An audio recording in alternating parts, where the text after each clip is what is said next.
This is the MSI MPG 491CQPX QD-OLED. There's a lot. It's a super wide ultra gaming monitor, and if it looks familiar, you probably watched our review of the previous model, the MPG 491CQP. So what's so new about this monitor that it gets an X slapped in the name? Is it extremely different and extraordinarily better? Or the better question is it exactly the right monitor for you?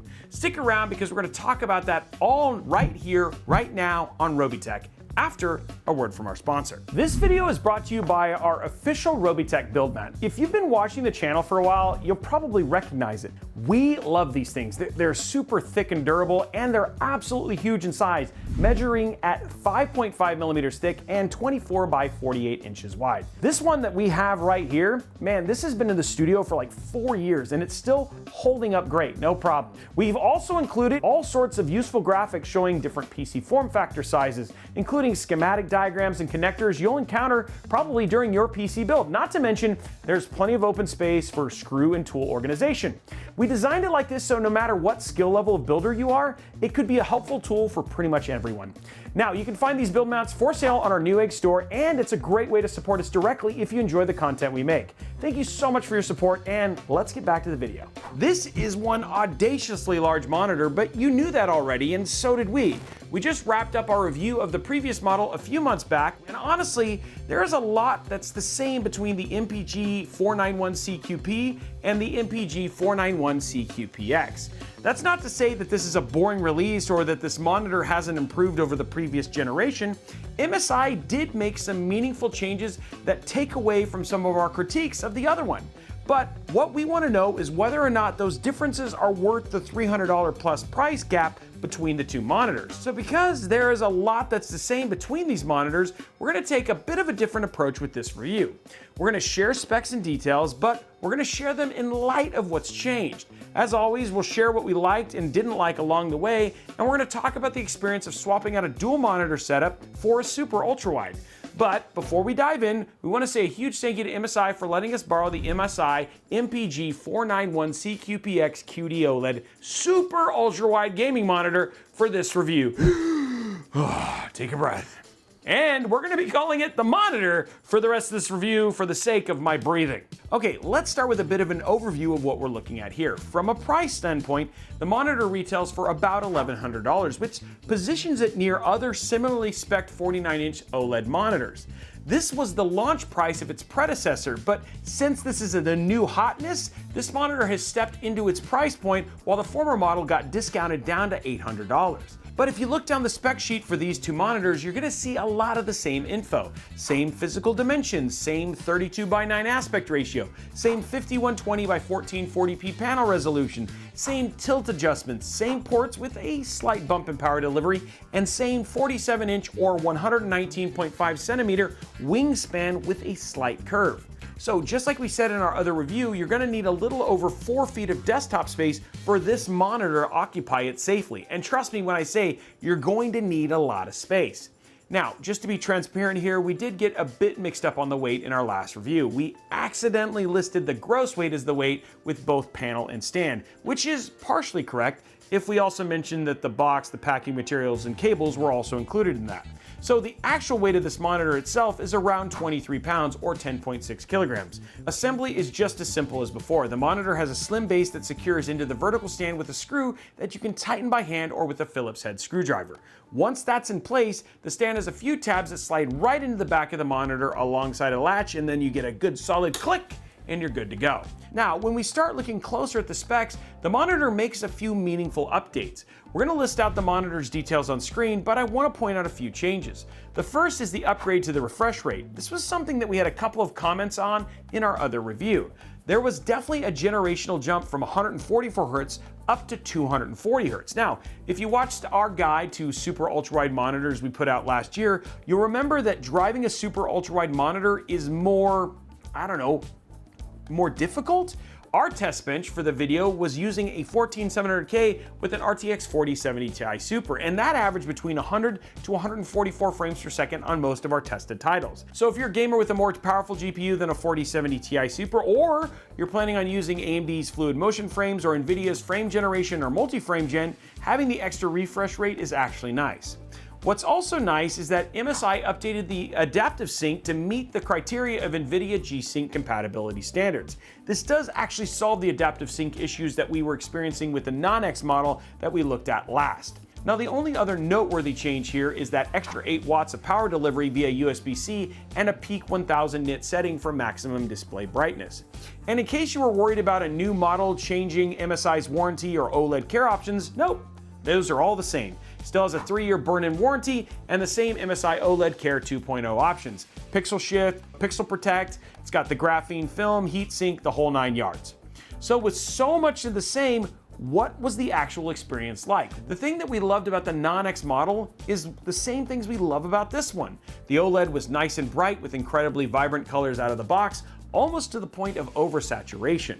Now, turning on HD in Windows display settings did help, but as soon as you turn on HDR, you lose any control over settings like color temperature, contrast, and sharpness, as well as access to the sRGB, Adobe RGB, and Display P3 color presets. Out of the presets that remain, the premium color, movie, and office settings were some of our most used settings. Now, since we're talking about profiles and control, MSI's gaming intelligence software does put everything at a glance, so you get an idea of what each setting is doing. We had some issues with getting some of our changes to stick, but that could just be a skill issue. Speaking of skill issues, we kind of took a different approach with this monitor versus its predecessor. We tested games that were of course 32:9 friendly, some that weren't, and we worked it into our production flow here at Robeytech. Let's start with productivity. The monitor, it definitely had some strong appeal because while we were working on scripts for this video, we had data sheets on either side of our word processor, which means we were sandwiched in data, which meant that we had access to all the information quicker, as well as all of the 32 tabs that we typically have open when preparing these videos. As for reading text on screen, that was actually also a pretty good experience, as long as you weren't using one of those picture profiles that added a white outline to everything on screen.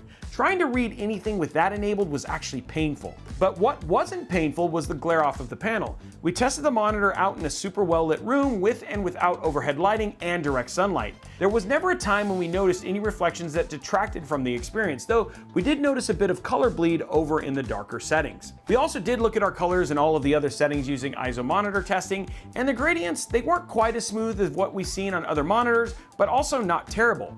Just like our other use tests, the text reproduction was clear, viewing angles were absolutely solid, and the color accuracy was great, albeit a little bit saturated. On the gaming side, it really is a uniquely immersive experience to game in a 32:9 aspect ratio. Honestly, games just feel incredibly immersive when you're surrounded by the game of choice. Now, this was great for shooters like Destiny 2 and Tiny Tina's Wonderlands, which we weren't surprised by given the color palettes, but it was actually Expedition 33 that was the surprise for us. It supported the 32:9 aspect ratio, so every time one of the characters said parry it, we had a whole 49-inch OLED to completely bungle the parry in. Unfortunately, Elden Ring Night Rain did not support the super ultra-wide aspect ratio, but at least the game was kind enough to not stretch the image, and Oblivion Remastered was interesting. It could support the aspect ratio at 1080p, but not at 1440p, which was just kind of odd. Now, just like the previous 49-inch OLED from MSI, the monitor provided an overall stellar gaming experience if the game supported the format. One of the things we omitted from our last review, and we didn't realize how big of a selling feature this would be for some, which now that I see it makes sense, is picture-in-picture and picture-by-picture modes. And honestly, if you're looking at a monitor like this versus a dual or triple monitor setup, these features could either seal or break the deal for you. Just like KVM support, this is great if you have two systems running side by side. Our lead writer, Damien, actually does. For some reason, he keeps a Mac Mini on his desktop. We won't hold it against him, but you know what? It is what it is. Now, the picture-by-picture mode allowed him to use his main rig and his Mac Mini on screen at the same time, though he did forget which keyboard and mouse he was using for which system, so just something to be aware of, maybe using different colored keyboards. Picture-by-picture has two preset modes, one that splits the screen into two 16:9 portions, and one that makes your primary input a bit closer to 21:9 while leaving what space is left for your secondary input. But if you wanted something a little bit more in between, there is a custom option that lets you slide the divider between the two inputs. As for picture-in-picture, there are three sizes to choose from and options to swap which corner the picture-in-picture is in. We did notice during testing that no matter what device we plugged in, the picture-in-picture aspect ratio was still the display's native 32:9. Now, the other downside here is that using this mode does require you to turn off features like HDR and adaptive sync, and it reduces the refresh rate to 120 Hz as well. So there are definitely some trade-offs here if you're considering splitting your screen between a gaming rig and a work platform. But these concessions are actually pretty common for using picture-in-picture or picture-by-picture modes on any monitor, not just this one. Okay, so we've given you a lot of information on this monitor and shared our experiences, but now for the big question. Is the MSI MPG 491CQPX QD-OLED Super Ultrawide Gaming Monitor, worthy of becoming your next monitor? Well, if you haven't made up your mind by now, I'm not sure what else we can say about this. Overall, the MSI MPG 491CQPX is like the enhanced edition of the MSI's older 49-inch QD-OLED monitor we talked about earlier. It enhances features that may or may not be a deal breaker for some and really provides a great overall user experience for us.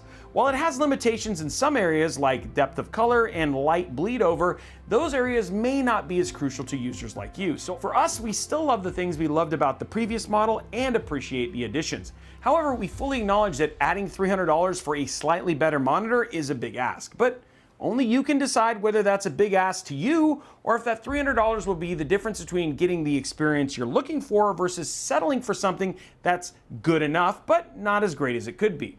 So if you're hearing everything we're saying and you're pointing at the screen and saying, yes, I want one of those, here's what we tell you. We would recommend doing a bit of homework on your end if you're looking for a super ultra-wide experience. Our guide to super ultra-wide monitors, which you can check out right here, would be a great place to start to help evaluate your hardware and how it might perform with a monitor like this and whether or not the games you want to play on it will be supported by the size and aspect ratio. But honestly, if you pick this monitor up for yourself, you're probably going to love it and be wowed by it right out of the box like we were. And that's gonna wrap up this video. We wanna give a huge shout out to MSI for giving us the opportunity to check out the MSI MPG 491CQPX for this review. But we wanna know what you think. Do the bumps in power delivery, refresh rate, and adaptive sync make this more appealing than its predecessor? And if not, what would be appealing to cause you to upgrade? If you are a super ultra-wide monitor user, what advice would you give to someone looking at this monitor as their jumping off point in the world of gaming on super ultra-wides? Let us know all that in the comments below. Now while you're down there, go ahead and slap that subscribe button, whip that like button, and ring that notification bell so that you get a notification each and every time we post a video like this right here on Robeytech. And if you want to talk more about this, maybe you have some additional questions, head over to our Discord server, discord.gg/Robeytech. Amazing place to talk to other tech and PC enthusiasts who love to talk about these things, answer your questions, and you know what? You might just make a friend. Also, if you've made it this far in this video, thank you so much for watching, and make sure you follow us on all the other socials at Robeytech absolutely everywhere.